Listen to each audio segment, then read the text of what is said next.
I actually got to go pick up a vehicle. I bought this vehicle over a year ago. You know what time it is? It's samurai time! That's right, it's time to start on the world's smallest wrecker. Look at all that sand hollow dirt and water. But first things first, I gotta unload all this steel because you can't build a rig without having some tubing, and I ordered some tubing.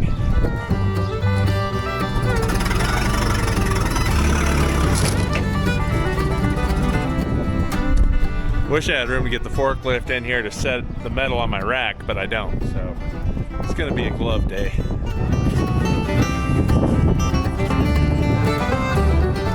Worst part about this is I don't know what I did to my back, but man, I messed it up. Now obviously this is a lot more tubing than I'm gonna use just on a Samurai, but the only way to make it affordable is to buy it in bulk.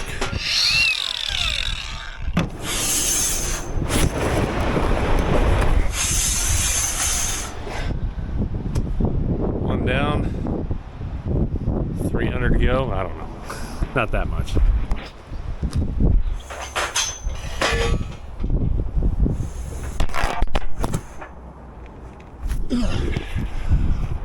Sorry guys, didn't mean to drop you. Shanna came out to help me.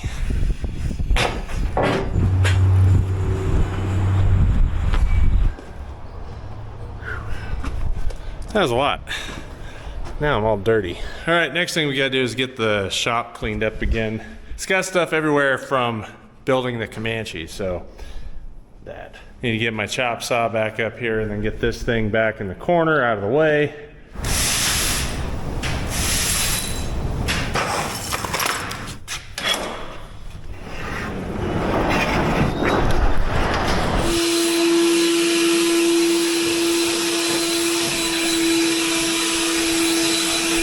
That's how you super sweep. A lot of you guys have said I need to paint the Comanche the green, this green, right? As the rest of my fleet, that green, pew, up there. What I think would be cool is to do a wrap. So if you guys know anybody in the New Mexico Four Corners area that does wraps that may want to tackle a Jeep Comanche, let me know down here. Have them reach out to me. Samurai. Now, the difference between this Samurai, outside of the fact that this one's matte, this one's mine, this has a 2-liter out of like a Grand Vitara or a Chevy Tracker. This still has the stock 1.3. And let's face it, the 1.3 is pretty gutless. At least it stopped. We got a fire. First thing we gotta do here, pop the hood and add a battery, because, well, here's our battery situation right here. And I just happen to have a battery that matches the Samurai. Good thing that thing's got side terminals on it. Ugh. Somewhere in all this stuff I know I have battery terminals. I just gotta remember where I put them all. Found them.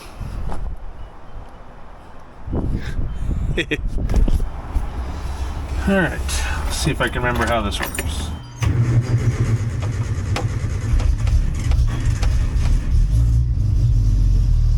Jump start with a key crank.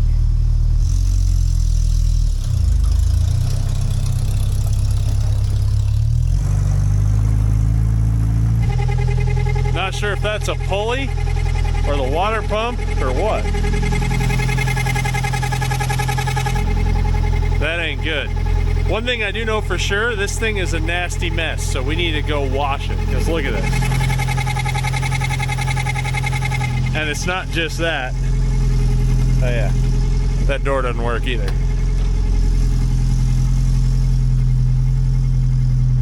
Stagnant water, yummy. We need to clean this thing out. So I think we need to load it up and take it to the pressure washer. Should be a plug right around here. Oh yeah, there it is. Should be another one right there. There we go. And if memory serves correct, These ones aren't like this, they're like this. So this one's like, I think right there. Yep. Ew. Gross. There it is. Ugh. Grossy. Let's be honest, nobody wants to work in that. Ew.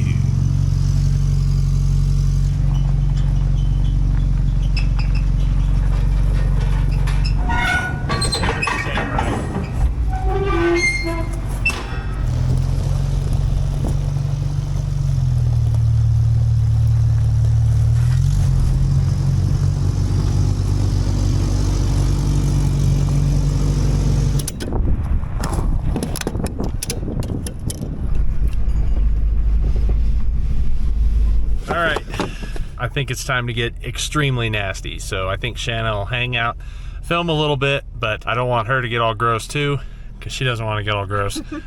I'm gonna get all nasty, and let's get the 40 years of gross off this thing.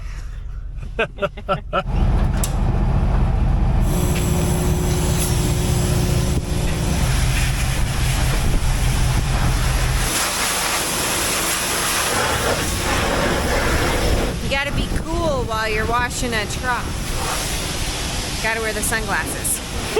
Just kidding, they're acting as safety goggles.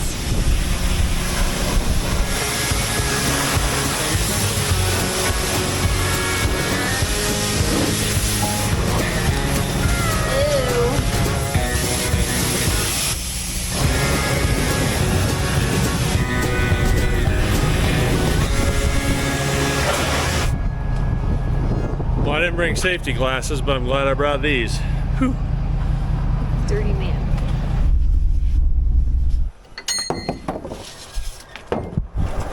Oh yeah, wipe that sweat.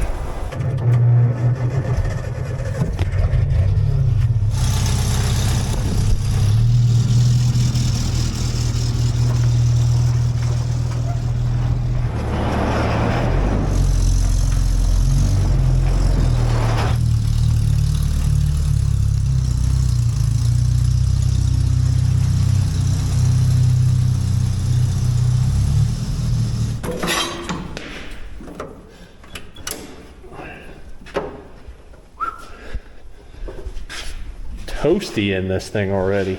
So a lot of things on this thing aren't working. Obviously the starter, the key, I have to sit there and jump it like MacGyver to get it to start. On top of half the interior dash stuff doesn't work.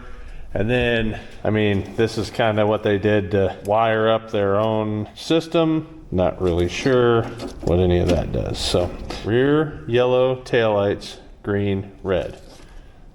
Nice thing about this is we're gonna make it into a side-by-side recovery vehicle. Why a side-by-side recovery vehicle? Number one, Matt has the flatbed pickup that he hauls side-by-sides with. That's what he designed it for, is to haul big side-by-sides, like the 4-door ones, or the 4-seater ones, whatever you wanna call them. The big ones that are basically out there in the dunes. Anything that's out there in the dunes, he really doesn't need this. What this is gonna be for is to get on the trails. So when you talk about the width of a vehicle, you're talking about like the 60-inch wide trails with the smaller side-by-sides. Most of those, if they're legally on that road, they should be in probably a 2-seat side-by-side. The Morvair and the Banana are quite a bit wider than people realize, where this is gonna be nice and small, we'll be able to fit on there. We have a few problems. Like I said, this motor, 1.3 doesn't cut it. It's not gonna cut it, especially for towing anything realistically. It sure isn't gonna do it for what we need it to do. Secondly, this thing is a manual transmission. Even though all of my vehicles seems like are manual transmissions, that isn't really ideal for Matt's situation because he has so many people that drive his vehicles from time to time. And when you're in a weird towing situation, it's probably easier to have an automatic. Doesn't mean it's not possible. I've pulled plenty of people out the manual. Rory does it with Trailmator all the time. Thirdly, these axles are not strong enough to pull stuff. Like you start adding weight to them, Samurai axles aren't gonna hold up. And then the very obvious part of this is the weight and length of this thing. So the weight, it does not have enough weight to really pull anything. We don't wanna get crazy heavy. And then it definitely doesn't have enough length. Right now, if we were to put a boom out the back of this, This thing would be like Stubby Bob.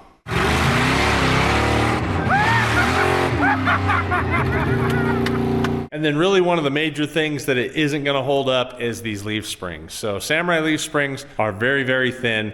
They're already known for breaking, just like stock when they're wheeling. And then if you do a spring over like this one is, they're really known for failing. That's why everybody does the YJ leaf spring conversion on them. But we definitely need to build a better suspension than what's underneath this thing.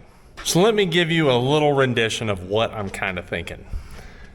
Something like this. So we need to stretch the front forward. We need to turn the rear into a half cab, and then we need to build a bed with the rear stretched back as well. Now if the front stretched forward, that's gonna add weight towards the front, and then with the rear stretched back, obviously that's gonna give us a little better center of gravity. Now the only reason I'm showing you guys that is so that you can kind of envision what I'm thinking, because a lot of people don't see what I'm doing and then till the very end, and then they're like, oh, okay, that makes sense. Now here's some of those issues that we're gonna have. Number one, moving the front end forward, I'm gonna have to get creative here, because to bring this tire up here, you're gonna have to get rid of a lot of stuff in this area. Also, to build a half cab that doesn't look weird, if I wanna bring that half cab way back to here, I don't really want this fender opening. So we're gonna have to build a whole base and then roll it in kind of like this is for the back. Why am I doing that? Well, mostly because Matt's almost as tall as I am. He's not a small guy. And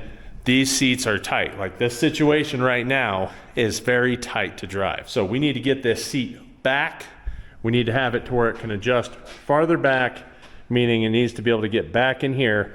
Plus, if we come out here, there's a lot of space here to haul extra things. So then they can have their weight centered instead of at the very back of the rig, because they're gonna have to preserve the back of the rig weight. Gonna need winches, gonna need some lights, gonna need obviously a roll cage, custom suspension, better axles. One of the other things that if you're not a Samurai person, you might not know, they have mechanical steering. They don't have any type of power steering. Now my leaf sprung Samurai has the Toyota Prius electric power steering basically. So it's like a little box here that comes in line with this shaft, goes in front of the steering box, almost like an assist, which actually helps with the power steering.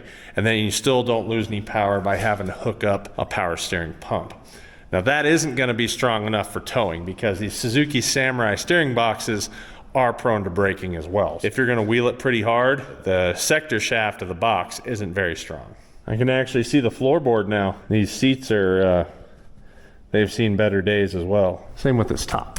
I think we're gonna start with draining all the fluid, because we know we gotta get rid of the motor. We know that the transmission isn't gonna work for us. I'm on the fence about a Samurai T-case. They're a lot tougher than people think. The people that have issues with them are usually still running stock axle gears. Like I ran it in my rear steer Sammy forever with a Samurai 6.5 gear set in the T-case. So they're tougher than people think, but for towing, I don't know if I want to run that. So legitimately, my back is like killing me. Like every time I even just try to twist, I feel it lock up, and it's one of those like lock up so bad it just knocks you to the ground. So with that being said, Shanna is gonna drain the fluids. So I think we'll probably start with the antifreeze, because that's gonna be kind of the straightforward one for sure.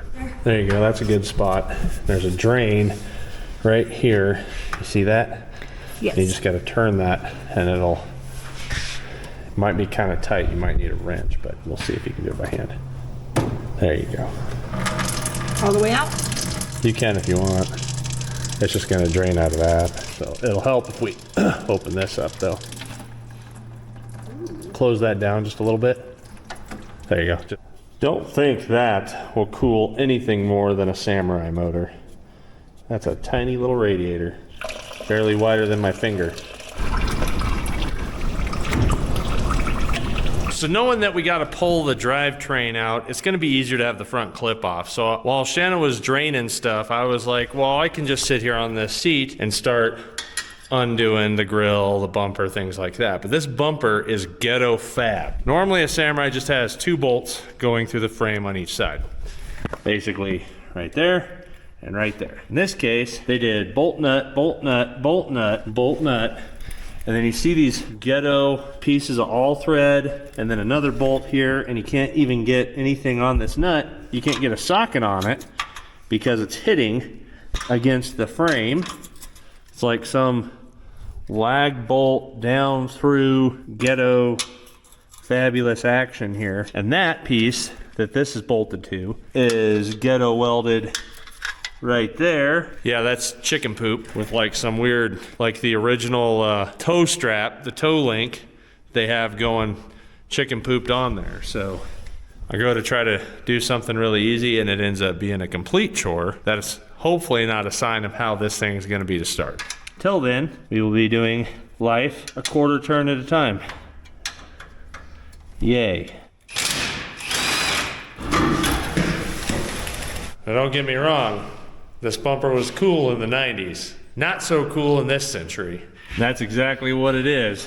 This part here bolts on out here, and this is actually your tow hook. That's the fantastic booger welds that we use to get these to sit on here. That's neat.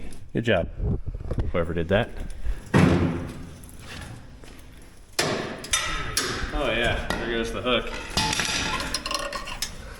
Oh my goodness gracious. Quality boogers. Things caught. Right there. There we go. Got it. And how different does that one look from that one? Quite a bit, actually. Different amount of slots.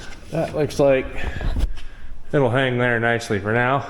Kind of looks like a raccoon. All right.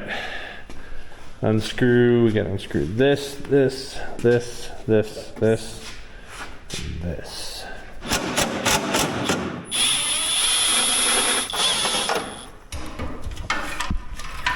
All right, so that's stripped, and if you've ever owned a Samurai before, then you probably own one of these. These are little impact drivers for Phillips and flathead screws. So the way this works, I hit this down, it shock loads it and gives it about a 1/16 of a turn.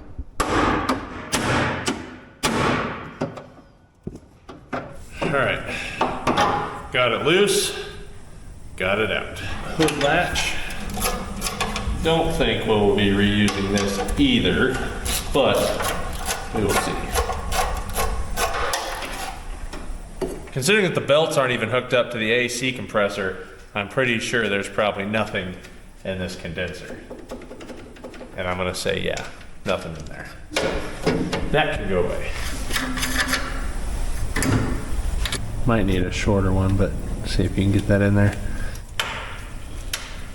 Remember what I said about turning the hose? If you turn the hose, it'll pop it free on the tube and then you can pry it out. Yes. You're gonna need the bucket over there, yeah. You getting anywhere? Mm-hmm. Very slowly, but I am. Okay. There you go. Keep pulling towards the engine. There you go. Ah. Okay, we do the same on the other side.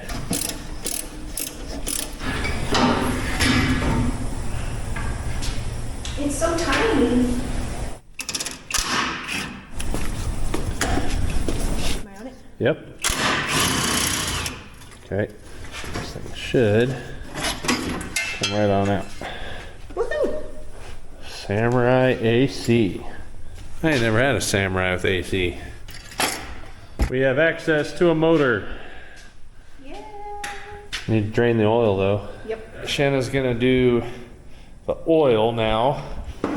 So if you take your hand on the wrench like this and you tap it like that with your palm, that'll help like break it loose. Has an oil pan plug never been pulled? Don't feel like it. There. Oh, how could you do it so easy? I don't know. 3, go. That's icky. Oh, it smells bad. It smells like oil. Yeah, it smells like worse. So the bottom of the transmission should be just like a 3/8 box, just the ratchet part, the square part. But you're gonna need to move that oil pan over. Ooh, look at that belt. That was on its way out. Alrighty, here we go. Lefty loosey, I don't know. I don't know where. Alright. I think I'm gonna have to get under there. The only reason I want to drain the fluid is Well, two reasons really. It's going to be easier to pull it because it's going to be less weight. And then secondly, it's going to make less of a mess because when we pick things up and move things around, oil and fluids like to move around. And the less fluids you have in there, the less chance you have of making a mess. Got it. That's actually pretty fresh. Oh. Still stinks. Oil.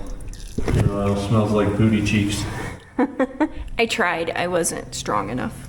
Last one here is the transfer case. Ooh, there was almost no gear oil in that. Oh, that's not good. No. It was just like blop. That's it. Yeah, it's a good thing they didn't put too many miles on it. Gosh. These T cases are tougher than people think. Obviously. Plug back in, just so we don't have a mess. Dead cricket. I hate crickets. Next thing we gotta do is get this thing in the air because we need to pull drive shafts, and then we're gonna pull the T case, and then we will see if we can pull maybe the engine transmission together. I don't know. We'll find out. But I'm tired of laying on my back because that really hurts. So let's get this thing up in the air. All right, we need to take drive shafts off. And what this is here is a spacer for when you do a spring overlift. Because Samurai people are budget minded. And so instead of buying an entire new drive shaft, they just put a spacer in. Right there.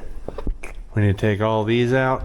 Take this drive shaft out, take this drive shaft out, then we can unbolt this drive shaft because if you're unfamiliar with how a Samurai works, it has 3 drive shafts. You have one to each axle from the T case and then one from the transmission to the T case because it's a divorce style transfer case.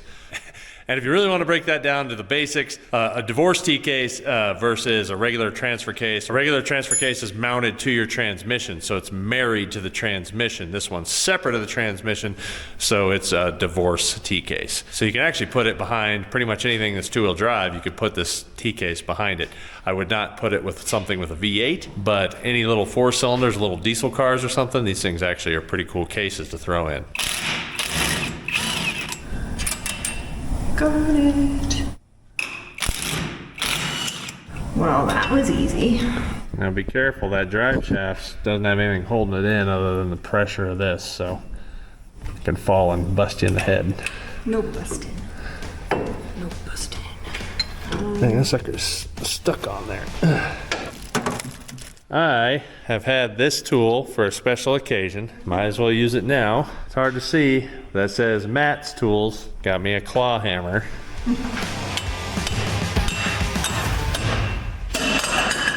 Got it. That is not what I meant to do. I feel like that's just proof that the claw hammer is still as dangerous as it was to start with. But I have one. Anyway. There we go. That's what I wanted. As long as I'm standing up, I'm doing okay. So I was able to get these ones off. I'll let Shanna go back to doing that side. Maybe now it's a little easier to see that upper drive shaft too. So we'll have to get that out. That should be 12 millimeter as well. Pull those bolts off, and then we can start undoing the T-case mounts. Yep. So Colt's getting them loose for me. We're a good team. All right, we got the intermediate drive shaft out. We can pull it down here. It's on a slip yoke, so no big deal there, but check this out. So these mounts are known for going bad on these cases. Check, look at this. Oh. I'd say that's bad. Oh my goodness. So things are going a little bit slower, obviously, because I can't do a whole lot. My back is just jacked. Like, it hurts so bad. You know, Shanna's moving as fast as she can, but she's still learning, so we're just moving a little slower. So it is pretty late now. We're gonna go ahead and go to bed, and we will see you guys in the morning. So hopefully my back will feel a little better. Maybe. We'll find out. New morning. New smiles. First thing I gotta do is we're gonna lower this thing back down. This thing. Yep, I said just like that. We're gonna lower it back down. I need to pull both the shift levers. So I need to pull the 4-wheel drive shift lever out and the transmission shift lever out, so we don't have anything hanging us up when we pull the drivetrain out from underneath. Did you guys see this sweet exhaust? Chain style. Come on back down, Samurai. On the plus side, the seats should be dry now. No, they're still wet. Gross. Either way, still got to pull the shifter, so I'm gonna need a Phillips screwdriver, please. My back is feeling a lot better today than it did yesterday, but man, it's still sore. I had a heat pad on my back this morning while we were doing the video premiere for the Offroad trail. If you guys didn't watch that, it's a pretty fun video. We go up camping with the 30-day Comanche. I think I am gonna name that thing Colt Manche. I kind of like that. There's probably no other Colt Manches out there. Can't remember if these twist off or, yeah. And then down in here, should be able to just push down, twist, and pull it out. Just need to get this cover off. There it is. Dang, somebody actually did the brass shifter kit for these. So like these are prone for popping out of gear. They actually get locked because from 4 high and then neutral, they'll wobble around. It'll jam it out of 4 high and into neutral and you can't shift it back. And the trick is there's a shifter sheet down here that sits at the base of this ball. And they're normally just plastic. And the thing with that is the trick to fix that is you put in a brass one. And there's a few companies that make them. I know Highway 87 sells them. And look at that. That is brass. So somebody actually made that better. The difference between me and Shanna, when she's working on stuff, I hand her power tools, she hands me these. It wouldn't have fit under there. We have a ratchet up there. Oh, I forgot about that. Yeah, little battery powered ratchets that would work. These are like the world's longest screws for a boot. That's gonna be better.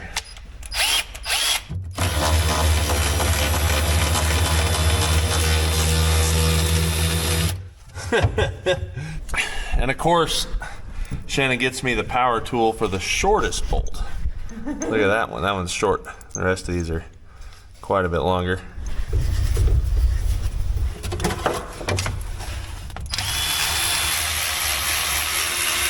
This should just come out though. Yeah. Want to give me one of your little blue gloves? This'll. There we go. So Shannon's gonna take the exhaust off real quick. And one of the things I wanna show you guys, this was a real popular thing in the 90s, even part of the early 2000s, where you could run longer shocks because you brought it in at an angle, which is true. Like this shock is now extended much longer. The problem with this is you're actually losing dampening here. So you're actually, it's gonna be a worse ride. Your axle's gonna bounce. It's gonna make your front end unload because the way these rear shocks are set up. So you're actually better off moving this shock bracket in a little to get a straighter shot this way than you are having it sitting like these. But this was a popular kit for Toyotas and Samurais back in the day. Back in the 1900s. Shannon's just gonna take these, taking off the flange bolts. All this is gonna go away. These are no good. Look at that, it's just rubber's just falling apart. I always got a kick out of this, having a steering stabilizer on your pitman arm. So when I was talking about these power steering boxes not being very strong, let me show you how small this sector shaft is. That's my finger, the size of the sector shaft. Not very strong. You got it? Got it. Theoretically, might just have to unbolt this. Nope, just have to slide it out of the chain, the official chain holder.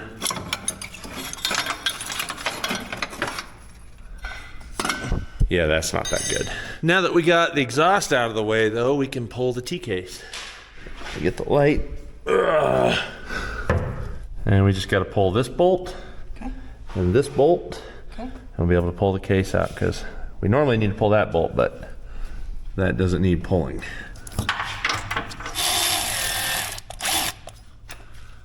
Got it. Okay, go ahead. Got it. Those have been changed at one point. Get it to wiggle free. There we go. Yes. Well, still not. Come on, the bolt. There we go. Now you can pull the bolt. If you go from the front side, it'll be easier, but you got it. It's a good thing these things aren't too heavy. Just gonna...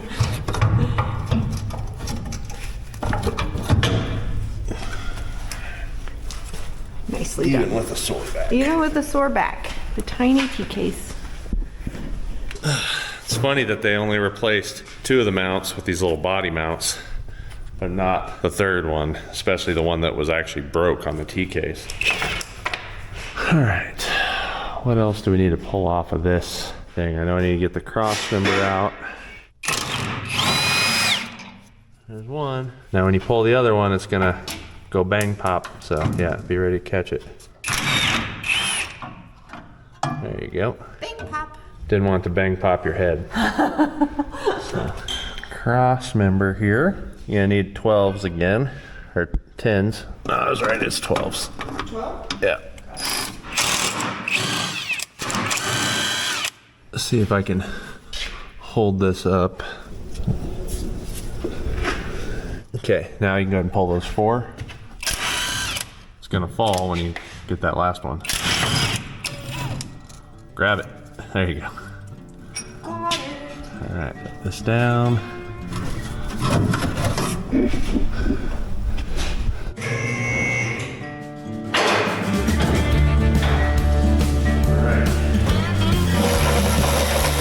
So last time these bolts were touched, I was actually helping Robbie install this hood at his shop.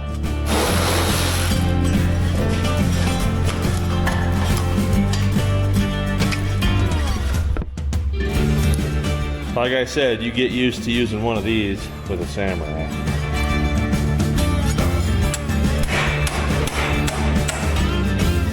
Freed up.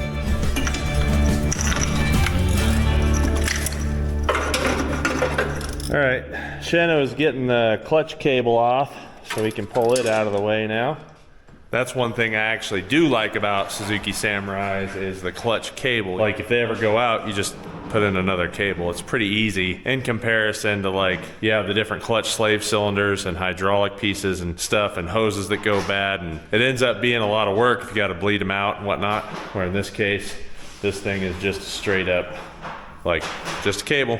You adjust it, make it work. I've just been getting all the hoses. We got vacuum lines and cooling lines. We have an AC line here we need to take off. Just trying to get as much stuff disconnected as possible, because if you know, when you're pulling an engine, you're just playing the game of what's still connected is really what's it. Or we could call it, let's see how far my wires stretch, because that's what you do when you're pulling a motor. Okay, this one is, well, that broke, but that works. Disconnected itself for you. Yep, it did. Got our fuel lines. This brand new fuel pump. All right. Odds of antifreeze being in here are possible. We'll find out. Even though we drained it. Oh yeah. Oops.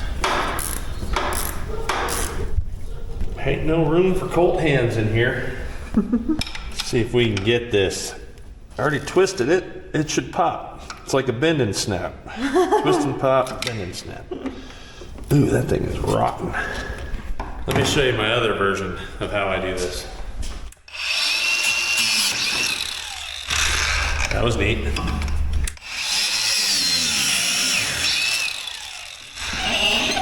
Thing was a fighter through and through. All right, motor mount time. Got it loose there. Might have to have Shanna put her fingers in there to get it out. Colt fingers don't fit in here very well. All right, so the motor mount's disconnected. I also took the 2 side bolts off, just that way if we gotta wiggle it, it should come free. I think everything is ready. Yeah, and we'll see.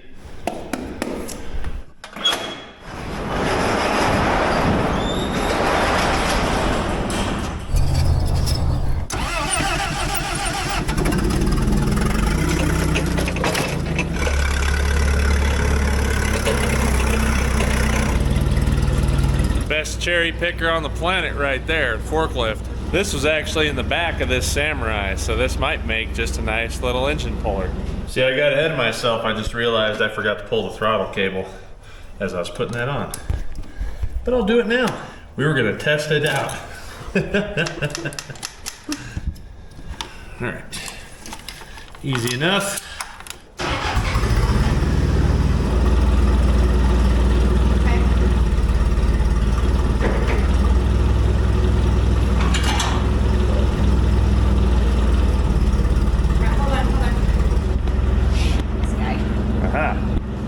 See, it's testing you.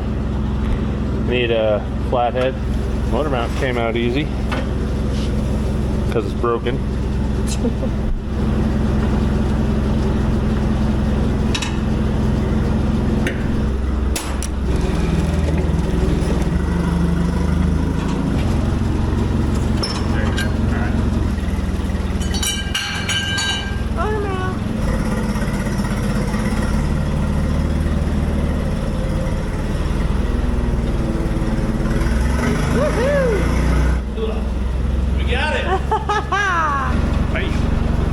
I'd say those motor mounts weren't doing anything. It's supposed to be connected to the top piece that's still on that. Oops.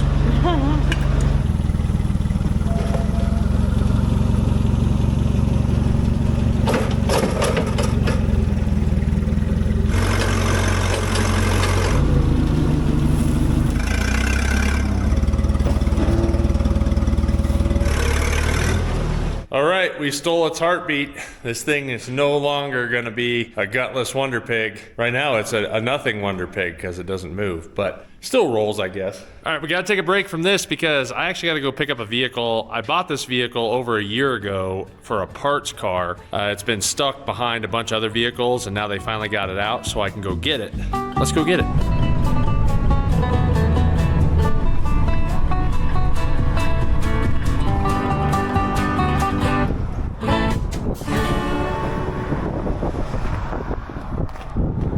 That's right. I got the real Mirth Mobile to add panels for the Girth Mobile. This one's in a little bit rougher shape. If you haven't been here, I'm here at Off Again Off-Road in Farmington. They've been here for forever. And my car was hidden back here. They gotta make more room for Jeeps though, because they got a bunch more Jeeps coming in. And so they were moving stuff around. Got my car out, which is cool. Now we got to figure out how to get it on the trailer.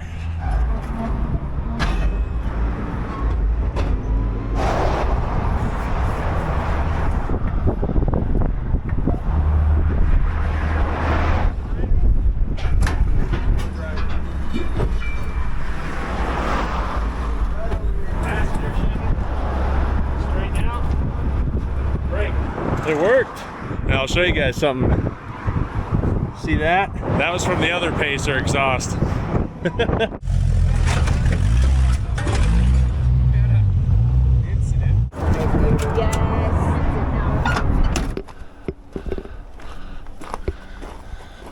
All right, guess we gotta unload it now.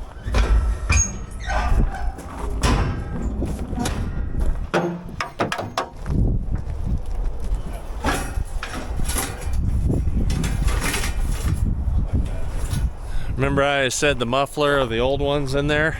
Well, we're sitting on the muffler of this one as well. Only when you come off, I guess.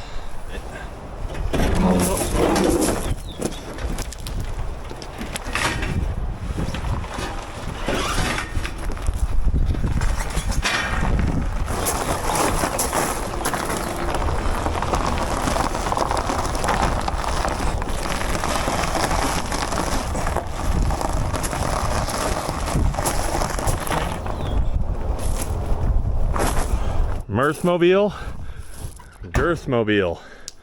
Mirth, Girth. Thanks. Now, if you know anybody that's a Pacer nut, I could use to get some of my money back. So I have all of this chrome. I have 2 sets of these pieces of glass. I have 2 hatches. I have all the interior. And in fact, the interior, if you guys remember, that one came out of a museum. So the interior on that's like primo. I have all that. All this interior, which the seats need to be reupholstered, but I was told that this was a Levi edition. And it's a manual. I have stuff for the automatic and I have stuff for the manual. So you guys pick your poison on that. But, you know, I don't need these really nice mirrors and interior motor parts. Let me see if the hood's popped here. Complete motor, bottle, brake assembly, all that for any AMC Pacer. I think some of it's interchangeable with Gremlin guys. In fact, when I pulled this car apart, I still have the independent suspension off it. So all of this, super clean, not all rotten and rusty and nasty. Like, you can see how clean that is. Even halfway decent shocks in there. I got a fuel tank, radiator, all kinds of stuff. So if you're an AMC Pacer person or you know somebody, please have them reach out to me. They'd be willing to kind of like buy the whole lot, and I could really hook them up and it would help me out. So it's like a win-win. I don't want to see the stuff go into the trash, so I've been hoarding all of it in one of my sheds, and you know, it'd be nice to have somebody that could use it. So what Pacer pieces I had out of that one car, and then all these Pacer pieces, and they're all the same color blue. So anyway, let's go back in the shop. So big shout out to Shanna for helping me out this time, especially while my back was trying to heal up. We'll see you guys in the next one. We gotta go get some drivetrain. We're on a mission to reach 100,000 subscribers. If you haven't, please subscribe. Bye. Hello, hello, hello, hello, hello.